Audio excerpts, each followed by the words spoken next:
long time coming. I've been dreaming about this, so thank you for being here. I'd like to welcome my dear friend, Christy Cleaver, and fellow flutist. I like to say she brings the joy to my recital. We have so much fun talking with a little bit of playing sprinkled in. So this has been a real joy. What we will be playing today is Telemann's fourth fantasy for solo flute. It was rare at that time for composers to be writing for solo instruments. He did it a little bit for violin, but violins with their double stops, they can play two strings at one time, giving two voices.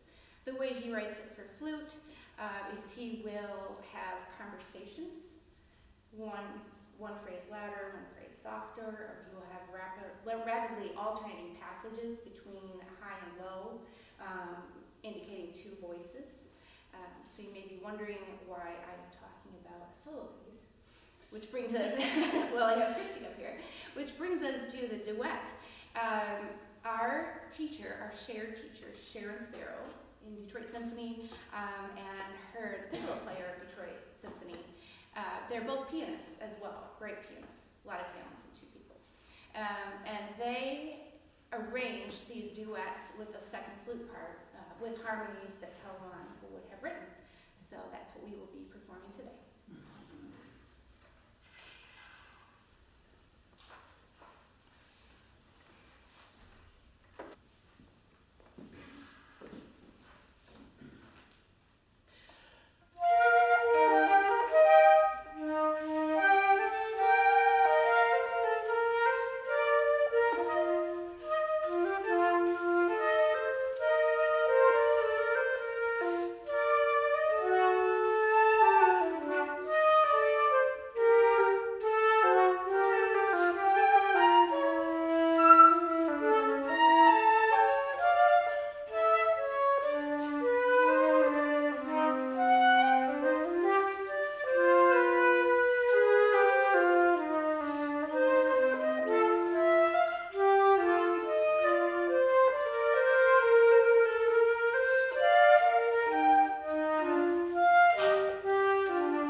piece for solo flute by Ibert has a bit of an interesting story for the start of it. French professor, flute professor of the French Conservatory at the time, had just got done performing Ibert's concerto for flute. And there was a house party after that performance. And Ibert was there, and Marcel Joyce was there. And they came together and they said, well, you are here and I'm here. I feel like you should play something. And Ibert says, I have nothing for you to play. Grabs a couple glasses of wine, rumor has it, and goes upstairs. Maybe it helps the compositional process for the French, I don't know. Went upstairs, half hour later, comes down with the original version of this piece. And Moyse performed it then and there. Brilliance. The French Conservatory, every year they would have an exam piece at the end of the year that students would pass or fail. So Ibert had to make it more difficult than his original version, but it did end up being a contest piece for the French Conservatory.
work.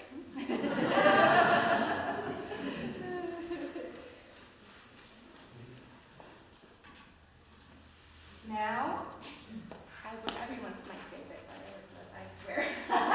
Now I'd like to welcome one of my other favorites, Miss Cynthia Haas. Anyone who's been to my recital before and seen performances about town has certainly seen and heard Cynthia and knows how fabulous she is as a person and a player. So, yeah. Highlight of my year. That's half why I do these recitals, is so I can have a seat. So. True story.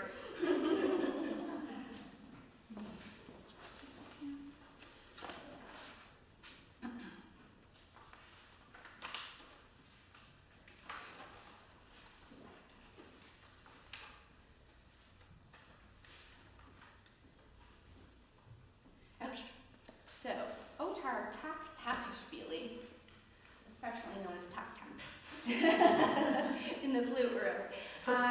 At the time, he grew up in the former Soviet Republic of Georgia. And at a young age, when he was in conservatory, on a whim, he entered a contest to compose the Georgian national anthem, and he won. And it was actually their national anthem until 1991. And at the time, Russia was really, you kind of went one of two ways musically in Russia. You did what they want or you didn't. And what they wanted simple harmonies. They didn't want anything complex or too challenging to the ear. And they wanted traditional sonata form, traditional form in all the pieces, no coloring outside the lines or anything like that. And they wanted Russian folk tunes incorporated. And if you didn't do that, you got called in for some questioning. So he was actually one who followed that. So he follows those rules pretty literally in this piece. Without getting too dark, the second movement I really feel is very reflective of what's going on in the Ukraine today. It is what Cynthia and I both feel when we think about that. That's all I'll say about that.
ago, which, like many things 3 years ago, did not happen.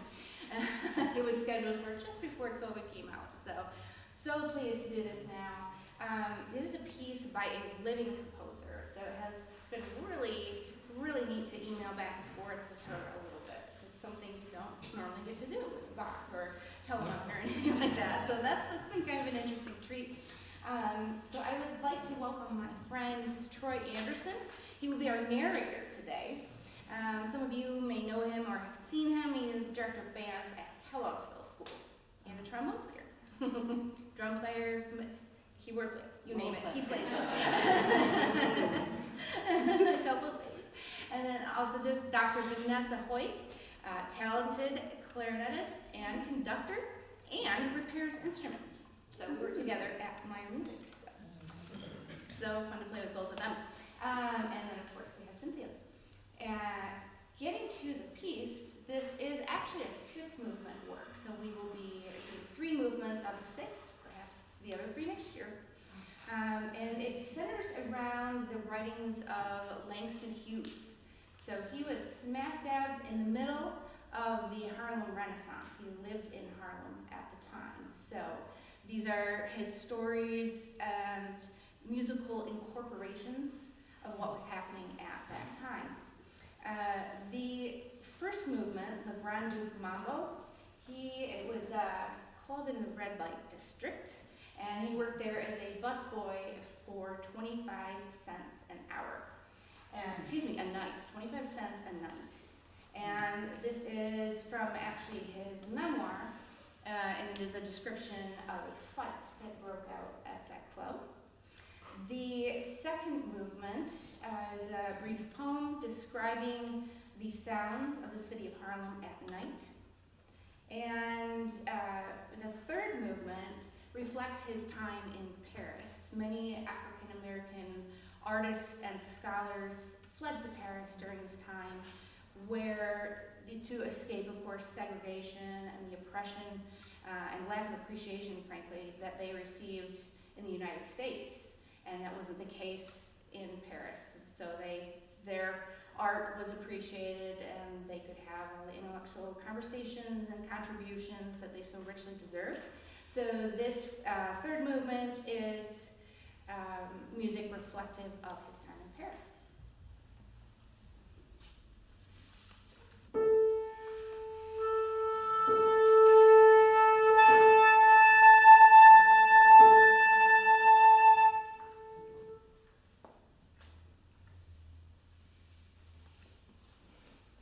Grand Duke Mambo. One night there was a terrific fight in the Grand Duke. It began like this. A little French danseuse named Annette was going to have a child. Still, to make a living, she had to come to work every night, dance with the patrons, and drink as much champagne as she could in order to get her commission. But she was not well, and she shouldn't have been there. Of course, if she had had any other way of making a living, she wouldn't have been there, but she didn't have any other way. Feeling badly, no doubt, Annette began to be very spiteful of those clients who didn't think that they could afford another bottle of champagne. So one night, the owner of the place asked her not to come back anymore. He was French, and she was French, and they spoke the same language fluently. So Annette said some very unpleasant things to the owner. He called an attendant to eject her. Annette would not go. The attendant laid hands on her and pushed her, struggling in her satin evening gown, toward the door. As she passed the last table, Annette seized a patron's champagne bucket, ice, bottle, and all, and flung it straight at the proprietor at his cash desk behind the bar. Whereupon the attendant slapped Annette to the floor with one blow of his hand. Then it was that Florence, the famous entertainer, that same Florence who snubbed millionaires nightly, arose from her table near the orchestra to defend the poor little French danseuse in her troubles. Florence wore an evening gown of gold and spray of orchids in her hair. She swept across the floor like a handsome tigress, blocking the path of the waiters who, at the bidding of the management, rushed to eject the little danseuse. Florence said, "Don't touch that woman. She's a woman and I'm a woman, and can't nobody hit a woman in any place where I work. Don't put your hands on that woman." By that time, the little danseuse had risen from the floor and seized another ice bucket, which she sent whirling into space. Customers dodged behind the tables. The orchestra struck up, tucked me to sleep in my old Kentucky home to drown out the noise. A waiter did lay hands on the danseuse, but Florence laid hands on the waiter. Then the Negro manager laid hands on Florence, and a battle royal began between the women and those who sided with the women, and the management and those who sided with the men.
Summer night.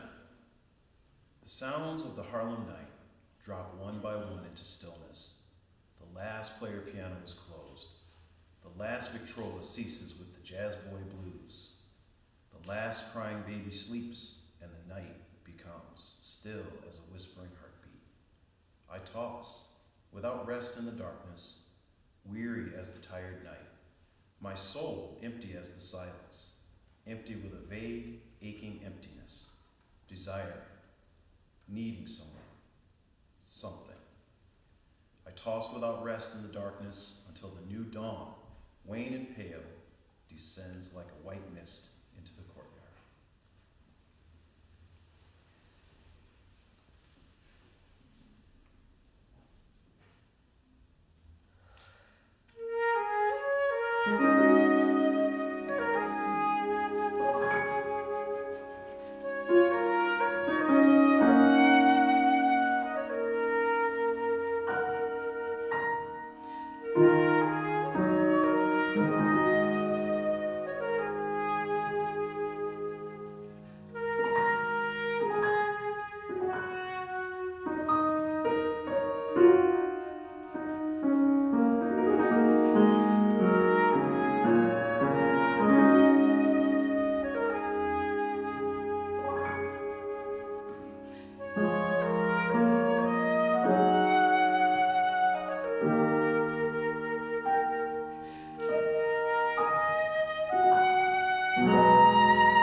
jazz band in a Parisian cabaret.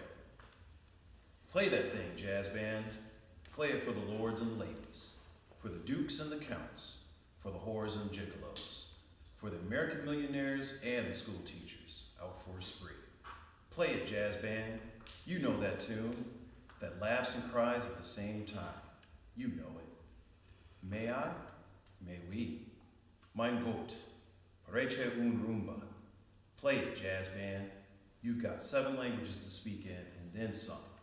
And if you do come from Georgia, can I go with you, young sweetie?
movement loosely translates to I wonder, where the voice, the flute in here, expresses repeated appeals to the object of his or her affection.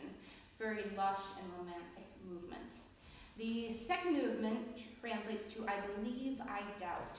So he's kind of going back and forth in his mind, confident in her feelings or insecure in her feelings. So you'll hear calmer sections that are lush and romantic, and you will hear rapid groups of notes, which imitates his doubt and uncertainty. And then the third movement is titled Finally. So at last, all is right in his world. Joyful bird-like passages and just lots of flowing notes for him. Just, I think of him babbling his his love and his excitement to have his beloved in his life. So, I'm gonna take it.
Thank